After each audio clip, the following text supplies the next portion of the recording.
Hey folks, man, this is Monk, and we are back with another episode of Classic Cinematics. And on this episode, I'm joined as always with Bobby Blockbuster. Yo.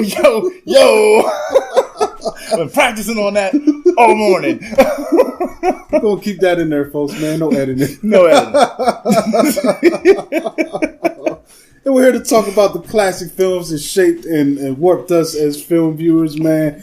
And today is no exception. Today we've got a classic from the 80s, man. It barely made the 80s because this film came out in 1989, and we're talking about No Holds Barred. And in this film, a network boss pits a wrestler called Zeus against a wrestler called Rip in a racial match. This description of this is worst really description in this. I was gonna say it is kind of racial, but this is what happens, man. That's not the leading. So the TV boss in this film is kind of disappointed because he's consistently being beaten by Rip's wrestling matches. Yes, the network ratings. In the ratings. Yeah, so he attempts to sign Rip to his own corporation, and Rip, he's not here for the money. He likes where he's at. And so this TV executive decides to hire another wrestler, Zeus, to challenge Rip and dethrone Rip in order to, regain the top position in the ratings. That was a great synopsis off the fly. We're going to deep dive into the story a little bit as we get on the show, but that was great. Just winging that one. A racial match? What? We should have read that before we started. I know. I would have found another one if I knew it was going to say that. But usually they're on point, but sometimes we get some mistakes out here in Google land. Hey, yes. But this film stars terrible Terry Hogan, a.k.a. Hulk Hogan. We've got Tommy Tiny Zeus Lister, who plays Zeus. We got Kurt Fuller, who plays the TV executive. Joan Severance, who starts off as a bad character, up to dubious. She's kind of sitting there to get Rip's confidence. Her conscience along the way. Yeah, but then she finds her conscience. She has to change her heart. We also get a brief appearance from Jesse Ventura. Charles Flash de Journet, Howard Finkel pops up in this. David Paymer, get a Mean Gene Okerlund shot. Cameos. Bill Eadie, Mark Pellegrino, Bill Henderson pops up in this. You'll recognize him from the movies of this era. Charles Levin. And also I want to point out Armelia McQueen. She's in a lot of movies of this era too, man. She has a small scene and role in one of the scenes. Robert Swenson, and more and more people like that. More and more people. But this is wild, man. What's directed by Thomas J. Wright? $8 million budget. Box office did $16 million. Probably did another 10 in video rentals. So it was probably ultimately profitable for them. Distributed by New Line. But what's interesting about this is also a product that the WWF, as it was called at the time, was fully behind, and it was integrated into the regular Saturday morning wrestling programming. Like they used that to promote this film coming up, even having Zeus appear as a wrestler in there, wrestling matches, and build a storyline up to him. Yes, he was tag teamed with Macho Man Randy Savage, and Hogan and Brutus the Barber Beefcake were in a cage match, which was crazy because he's not even Hogan in this. He's going by a character named Rip, which I don't understand. What the conflict of was, why didn't you go all the way in? And also, I think they kind of sold themselves short by not getting more of the known WWE stars in at the time. It's funny too because they allude to the fact that he is the WWF World Heavyweight Champion, and his belt, it is the WWF World Heavyweight Championship belt. The only difference is in the movie they got it on white leather, and in WWF it was on black leather. Hogan wore yellow and red in WWF, but he actually initially started wearing the white trunks with the blue undertones when he first came out, before he was known as Hulk Hogan, and that's what he wears as Rip. You know what I'm saying? But I mean, I'm gonna start with this, okay? When it comes to mainstream films, there is really only one wrestling film that is really, really worth talking about, and that is The Wrestler that came out in 2008 starring Mickey Rourke. That is the best wrestling film ever. Yeah, I remember another one that came out before this that had Roddy. Oh, that was Body Slam. Yeah, and how was that in comparison? I don't remember. It's all a blur. I don't really remember that film a lot. When it comes to the focal point, Body Slam, even though it had Roddy Piper, who was a professional wrestler, the focus was on this like janky musician manager, and what he ends up doing is he becomes Roddy Piper's manager because Roddy was upset with how Lou Albino was managing him. And then so what he does is he teams Roddy Piper up with this other band that he's like garage band that he's trying to promote as well. And then he puts them on tour together. So they're like, they got a rock concert, then they get a wrestling match, and rock concert and a wrestling match. But see, the focal point isn't professional wrestling, whereas this from beginning to end is professional wrestling. And that's why, saying all that to say this film really opened up the doors for this style of films and films of its likeness to be made. You know what I'm saying? Like, but there really wasn't many after this, though. Was it? I mean, they started hitting more in the 2000s. Like, you got, like I said, you got Mickey Rourke's The Wrestler. Yeah, but that's nothing like this, dude. Nothing like this. It's conceptually, I mean. And there was a big gap between 89 and 2000, whenever. Well, that's because it took a lot of people a long time to cleanse their palate after watching this one, bro. That's like this film is kind of dog shit, but it's one of these films that you can have fun laughing at how bad it is because like the premise is just ridiculous to me. It's almost too far reaching. It's like, all right, we're up in corporate now, you know, and maybe McMahon. I mean, he's not a dumb guy, man. So for them to green like this, they had a purpose and an idea in mind. Well, he had his hand in the cookie jar. Yeah, but see, like you said, with this one, I mean, if we're going to go through this with a fine tooth comb, there's really not much to go through. Just like Hogan's hair. Yeah.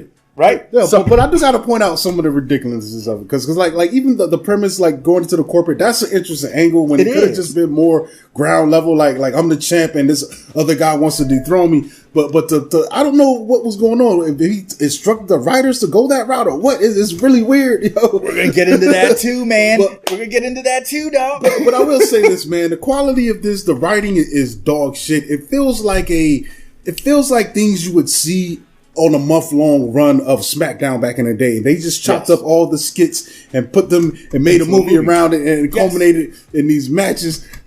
So it's like, so far, part of it too is like, it doesn't really justify its existence other than the fact that this is peak popularity of Hulk Hogan, and we knew we can make a quick millions off of putting this thing out here. And that's the thing. Okay, so like you said, this movie is just it's smothered with over the top characters. Okay, with Hulk Hogan being, you know, top tier. And this is his first feature-length debut film. He was never an actor before this outside of what we saw in the wrestling ring. But the thing is that, you know, with him, he's playing this guy Rip, who's this larger-than-life professional wrestler, you know what I'm saying? Rip is kind of chill compared to Hulk's real-life persona. He is. But as true to form with Hulk Hogan, Rip is living as the character he's portraying. He is Rip every day, all day, 24 hours, sun up to sundown. Just like in real life, Hulk Hogan is Hulk Hogan the same way. You know? But the thing is like this guy, I mean, it's so funny. Like I said, you have to watch this, you know, just with the most lighthearted eye ever. I mean, dude, we get a scene, okay, where Rip, after the network exec brings him to a meeting, and then he's like, you know, there's a blank check. We want you to sign this check. We want you to come to our network because we want the ratings. And Rip's like, no, and he shoves a check in his mouth, tells him it won't clear, throws the Rip 'em sign at him. Well, you guys skipping up because he's kind of trying to bully Hogan. He's pushing him. He's in his face. And then he keeps calling him a jock ass. What the hell is a jock ass? Right? It's just like, and Hogan, like, most people probably would have been punched this guy in the mouth. I mean, but Hogan, he's real chill. Yeah, he's real chill. But then here's the thing: this is where we really get to get a good idea of where this film is going to take us. Because then the limousine that takes Rip to the initial meeting also is supposed to take him home. He gets in the limousine, and of course, they don't take him home. He's like, "Hey, where you going, brother?" And then they try to give him a rough ride. They go in, they take him to this abandoned like parking car garage. And at the time, like, the doors are locked. My man is kicking the doors, and it looks like from the outside, the door's getting shot with a gun. I mean, these dents that are going into the door. But then the greatest thing happens, right? The I love him. I love the part where he's in that limo, right? Because the thing about it is like, a lot of wrestling is acting, and it blew me away to watch all of his showmanship disappear while making this. Like I've seen him do much better stuff in the ring. Like, but when you're watching him with the real camera on him, I love that part when he's in the limo and you see the car driving the exterior shots. The car starts boom, boom, boom, but he's in the limo clearly with a camera on him, and he's supposed to be getting a tussle, and he's just like barely. He's like, But then the greatest thing happens, dude, when they park. Right, next thing you know, he's like, "Let me out the limousine!" Right, and dude, the roof of the limo explodes, and he jumps through like 20 feet in the air, and then he proceeds to beat up all the goons. He jumps out through the moon, Rip 'em style. He jumps through the roof, dog. Like the roof explodes. But that is an aspect that I appreciate because it's wrestling, so he's beating up thugs with wrestling moves. Yes. I mean, well, shit. Later, everything he's doing these stuff that he does to people in the ring. He's applying a chokehold. The way he grabs the guy off the top of the limo and he's asking him and he's like rams him into the. But then, I mean, just testament to the over the topness. There's a scene later on where him and the woman that he's on the road with, they're in a damn diner, and two goons come in there with guns, want to rob the diner. He's like, on my move, get down. Everyone gets down, and he fights off two armed gunmen with cream pies. He's just throwing pies at them, and they're like, don't want to shoot the guns. You would have got everybody killed. Like everyone. That's what I'm saying. Like, all right, put it this way, man. When we say warped in our as filmmakers, like when I was a kid, I saw this probably 11 years old. I thought this movie was awesome. It was great. I thought this was the best thing. Me and my friends was just talking about, oh man, no holds barred, what's that smell? Doogie. But man, oh my God, watching this now, it's like, but see, it also makes me wonder how the adults were taking in films like this at the time, like because I think some of them were probably being wowed by some of this too at the time because this is just what we had to go off of. The adults had to just enjoy the enjoyment that was being displayed by their kids by watching this. I mean, they were watching it right along with us on them Saturday and Friday nights. But I know probably I could see Ebert hating this. Oh, absolutely. But then, one of the bright spots in this film, though, is we get a very extended role. I think his first lengthy, meaty role in Tiny Zeus Lester. This is actually the film. It's not meaty. But this is the film that gave him his nickname. Before that, he was just Tiny Lester. You know what I'm saying? So he got Zeus, and he's the ultimate villain. But it's not a good role. No, because all he does is grunt and snarl. It's almost kind of like a regression. And dude, the part where he chokes out Rip's younger brother Randy, it's not funny, but it makes me laugh. He's just it's just hilarious. but I feel like Ogre from Nerds was getting more shine in his movies than Zeus got it here because Zeus has maybe 30 words, if that, real words. And the rest is just a big scary black man, right? And his fucking eyes pointing all over the. But you know what though? What's that glass eye? But here's the thing though.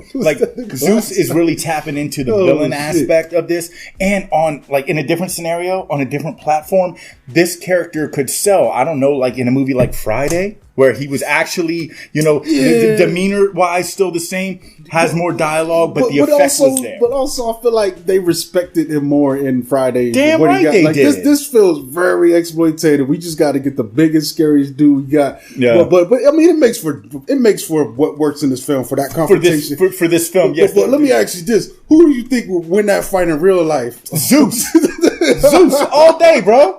Dude, he was beating up people that were trying to hit him with body-sized wrenches and stuff. I mean, he's fighting people in fire pits. He's fighting people in the bar. I'm talking real on the streets, real life. Oh, dude. In the movie, Zeus would win. In real life, Zeus would win. I think so.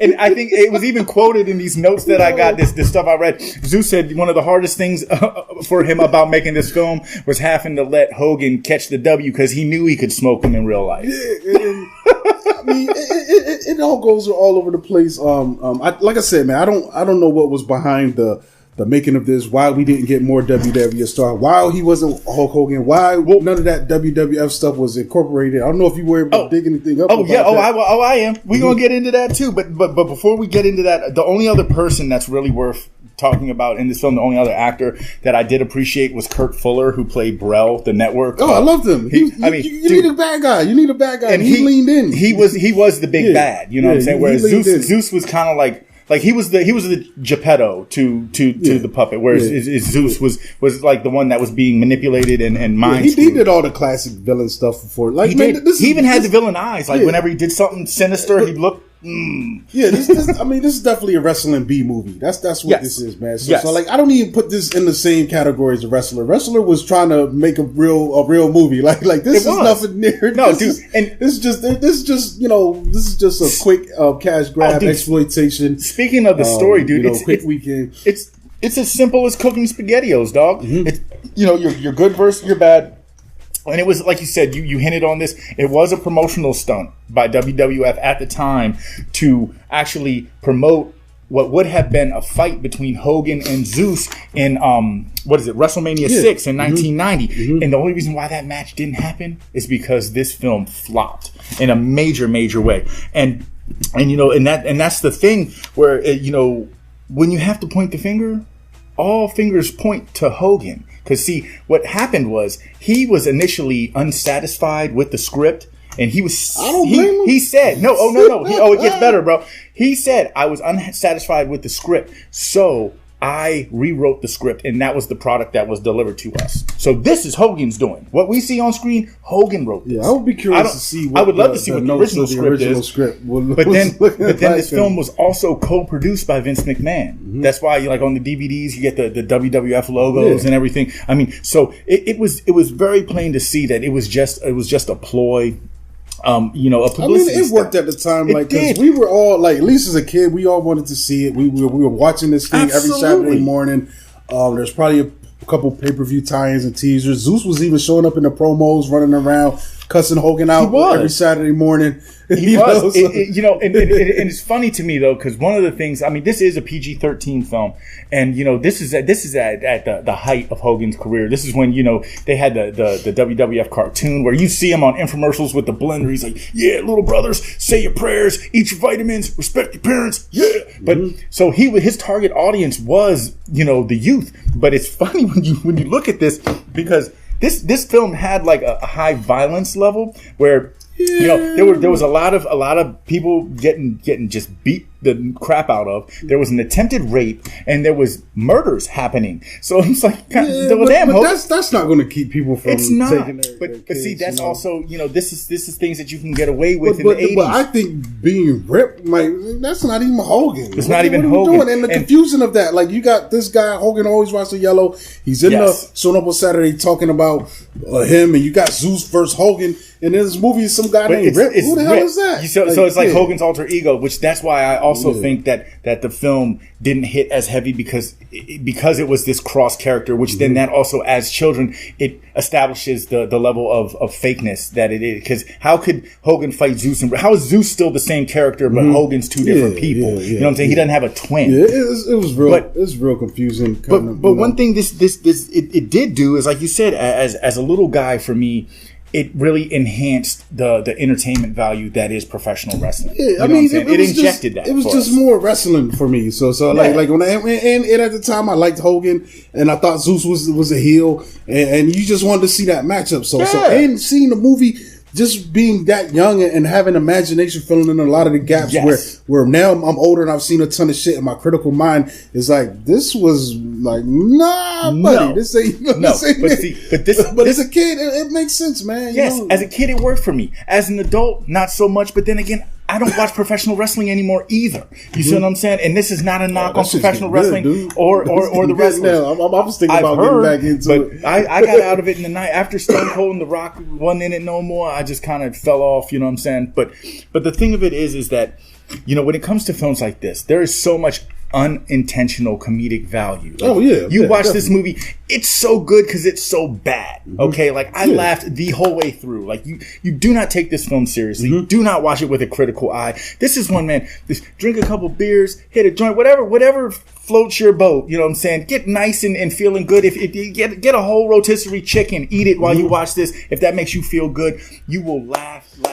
some more because the effort is there. These guys are really trying to give us a good film. It's not their fault. I don't think they were. They were just. It looks like they're trying to get this job done. I didn't feel like there's nothing. I don't know. There's not even a spark of brilliance. There's none in this film. There's none. We got a little person in a cage for no reason. Just for a sight gag. I love the whole bar. Yeah. Like it's just like this is like probably the most just non-cool underground wrestling bar this is ever. Probably making my list for a top so bad it's good thing. Like not for good big reasons. And man. I can't not talk about this without saying this. Like I can't make this shit up. But so the network guy before he finds Zeus, right? He's like Rip won't sign.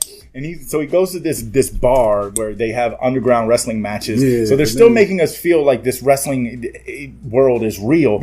And then he comes up with the great idea that he wants to create a new wrestling platform, and he calls it the Battle of the Tough Guys. Yeah, and there was probably, I think there was a real Battle of the Tough Guys. I don't know. I think so, man. Maybe one of those cheap pay-per-view, early MMA kind of things. Just like UFC shit, but I mean, it's crazy, bro. That's what I'm saying. It's like this one is just like when you watch it, just historical. It was just a historical misstep. Man. It was a dud, dude. The legacy is like you see people now making more smarter things. Like Stone Cold did about 4 or 5 movies, and they weren't like this. They're not the greatest, but he's also a better actor. But he's not leaning into I'm gonna be a wrestler guy. He's like I'm gonna be a Marine. I'm gunning people down and stuff like that. When it comes to Hulk Hogan films, like my personal favorite, Suburban Commando. I like Suburban Commando. I think he did a good job, but then again, he also wasn't front and center. He was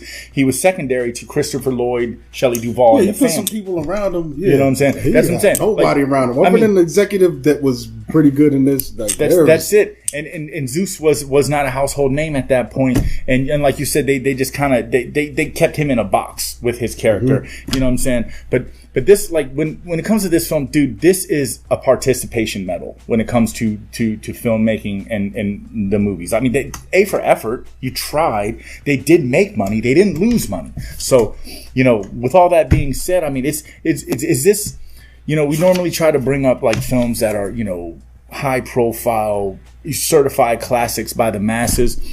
We just brought this up because this is just fun to talk about. It's just fun. It's ridiculousness, man. It came from the 80s, man. This is peak cocaine fueled filmmaking at its finest. That's the only way they can explain how this product came out, man. And it was written and directed by cocaine users, steroid user, professional wrestlers. It's not even. I don't think it even deserves that deep of analysis. It's just it's a thing that happened, man. It's just, it's like it happened. Boom. It happened. Yeah. But you know what?